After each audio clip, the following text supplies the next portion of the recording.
नमस्कार, स्वागत है आप सबका। आप देख रहे हैं प्रिय रंजन भारती रिपोर्ट्स। मैं प्रिय रंजन भारती। राहुल गांधी ने दूसरी बार चुनाव आयोग पर वोट चोरी के आरोप लगाए हैं। 31 मिनट का उन्होंने प्रेस कॉन्फ्रेंस किया है आज, और प्रेस कॉन्फ्रेंस में उन लोगों को साथ लेकर आए, कर्नाटक के वे लोग जिनके वोट डिलीट किए गए हैं। इससे पहले 7 अगस्त को उन्होंने पहली बार वोट चोरी का आरोप लगाया था और सबूत दिखाने का दावा किया था। कर्नाटक के ऐसे वोटर्स हैं जिन लोगों की वोट लिस्ट से नाम हटा दिए गए, डिलीट कर दिए गए। ऐसे वोटर्स उनके साथ आए थे स्टेज पर। वो 31 मिनट पर वीडियो के दौरान, प्रेस कॉन्फ्रेंस के दौरान उन्होंने उन लोगों से साक्षात करवाया। उन्होंने कहा कि ऐसे ज्ञानेश कुमार उन लोगों की रक्षा कर रहे हैं जिन्होंने लोकतंत्र की हत्या की है। महाराष्ट्र, हरियाणा और उत्तर प्रदेश में आयोग ने यही सब किया है जो गलत हो रहा है। उन्होंने कहा कि ऑनलाइन वोट डिलीट किया गया और ये वोट डिलीट करने के पहले बहुत अच्छी तरह बात करने का उन्होंने मौका तलाशा। 4 बड़े आरोप लगाए हैं। कहा कि कर्नाटक के आलंद में 6018 वोटर्स के नाम डिलीट किए गए।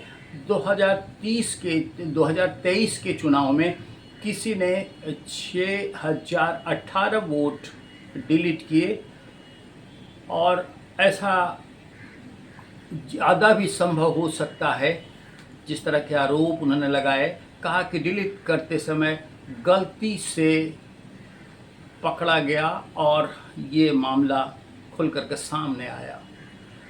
उन्होंने कहा कि बूथ लेवल अधिकारी ने देखा कि उनके चाचा का वोट डिलीट कर दिया गया है। जांच की तो पाया गया कि पड़ोसी ने ऐसा किया है। जब पड़ोसी से पूछताछ की गई तो उसने ऐसा करने से मना कर दिया गया। तो कैसे हुआ वोट डिलीट? जांच करने के बाद भी सच्चाई नहीं आई सामने, तब आखिर वोट डिलीट कैसे किया गया? उन्होंने आरोप लगाया कि सिस्टम को हाईजैक कर वोट डिलीट किए गए हैं। गोदाबाई नाम की 63 वर्षीय महिला के लॉगिन के इस्तेमाल से 12 लोगों के नाम हटाए गए थे। 63 साल की गोदाबाई का वीडियो दिखाया उन्होंने प्रेस कॉन्फ्रेंस में, और गोदाबाई के नाम से फेक लॉगिन बनाया गया था। दूसरे राज्यों के मोबाइल से इसे ऑपरेट किया गया। कहा कि कर्नाटक में सीआईडी इसकी जांच कर रही है। चुनाव आयोग को 18 रिमाइंडर भेजे गए हैं, लेकिन चुनाव आयोग ने कोई जवाब नहीं दिया। उन्होंने 4 मांगे की हैं कि डेस्टिनेशन आईपी दिया जाए, डेस्टिनेशन पोर्ट्स दिया जाए, और ओटीपी ट्रेल्स देने की बात उन्होंने कही, और सेंट्रलाइज तरीके से वोट डिलीट करने का मामला उन्होंने कहा कि हर बूथ का पहला वोटर सेंट्रलाइज्ड डेस्टिनेशन पोर्ट से हटाया गया। ये बड़ी चालाकी से किया गया है, क्योंकि हर बूथ से सिर्फ पहले वोटर को डिलीट करने का ही इस सिस्टम ने एक्सेप्ट किया था, और उसके आधार पर ये किया गया काम। इस जालसाजी में उन्होंने कहा कि और भी बहुतेरे वोटर्स के नाम हटाए जा सकते हैं। हालांकि चुनाव आयोग ने साफ इनकार कर दिया है। उन्होंने चुनाव आयोग की तरफ से कहा गया है, मुख्य चुनाव आयुक्त ज्ञानेश कुमार ने दावा किया कि ऑनलाइन वोट डिलीट नहीं किया जा सकता। हर वोटर को उसका नाम डिलीट करने के पहले मौका दिया जाता है, उससे उसकी राय रखने को कहा जाता है, और इससे अब तक जो आरोप लगाए हैं वो झूठे हैं, निराधार हैं, इसका कोई औचित्य नहीं है। राहुल गांधी वोट चोरी के आरोप लगा रहे हैं लगातार। बिहार में उन्होंने वोटर अधिकार यात्रा भी निकाली थी, वोट चोर गद्दी छोड़ के नारे लगाए थे। इसे लेकर काफ़ी उत्साह में है कांग्रेस, और कांग्रेस का मनोबल इतना ऊंचा है, तो लगता है कि बिहार में वो अकेले चुनावी जंग जीत जाएगी। क्योंकि हुआ उसके बाद ऐसा है कि राहुल गांधी वोट चोर गद्दी छोड़ यानी वोटर अधिकार यात्रा के बाद यहाँ से सीधे निकलकर वापस दिल्ली तो चले गए, लेकिन अभी तक कोई इसकी सुधि और नहीं ली। बाद में देखा ये गया है कि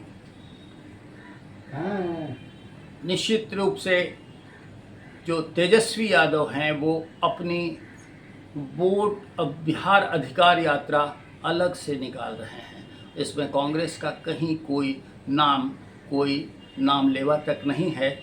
वो सिर्फ वोट अधिकार यात्रा निकाल रहे हैं। इसमें कांग्रेस की भागीदारी नहीं होने पर सवाल उठता है, क्योंकि राहुल गांधी ने ही पहले वोट चोर गद्दी छोड़ का नारा लगाते हुए वोटर अधिकार यात्रा निकाली थी। इसके बाद वो सिरे से गायब हैं। हालांकि कांग्रेस का मनोबल ऊंचा है, लेकिन महागठबंधन में सीटों के बंटवारे पर इसे लेकर के तनातनी दिख रही है, क्योंकि तेजस्वी यादव बिहार महागठबंधन के मुख्यमंत्री उम्मीदवार हैं, और राहुल गांधी ने अपनी ज़ुबान से एक बार भी इनका नाम मुख्यमंत्री उम्मीदवार के रूप में नहीं लिया। इससे लेकर लगातार जो माहौल बनता दिख रहा है वो ये कि राष्ट्रीय जनता दल अब अपनी तरफ से वोट अधिकार बिहार अधिकार यात्रा निकाल रहा है। इसमें उसकी बाँछें उसी तरह से खिली हुई है जैसे कांग्रेस की खिली हुई थी।